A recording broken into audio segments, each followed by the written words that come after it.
যদি খুবই ভালো করে বলতে চাই হচ্ছে উন্নত মুসলিম দেশগুলোয় প্রত্যেকটাই হচ্ছে এক একটা দালাল, আই মিন ব্রোকার।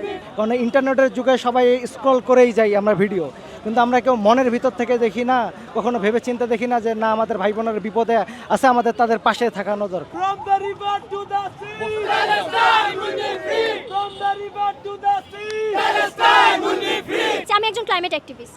আসলে এই বিষয়ে যদি বলতে চাই আমার জ্ঞান খুবই সীমিত। এর মধ্যে বিভিন্ন পলিটিক্যাল ইস্যু আছে, থাকতে পারে বিভিন্ন অভ্যন্তরীণ বিষয় আছে যেগুলো আমরা সবাই জানি। তো এই বিষয়ে আমি কিছু বলতে চাচ্ছি না, আমি বলতে চাচ্ছি সবার যার যার জায়গা থেকে অন্যায়ের প্রতিবাদ করা উচিত, যে যেভাবে পারে। যেই হিউম্যানিটিটা আমরা এক্সপেক্ট করছিলাম from the Muslim countries, from the all over the world, সেই হিউম্যানিটিটা আমরা দেখতে পাচ্ছি না। গাজাবাসীদের জন্য প্রাণ নিয়ে যাওয়ার যে নৌবহর সেটা তারা আটক করে মানবাধিকার লঙ্ঘন করে এবং এটা চরম যুদ্ধাপরাধ।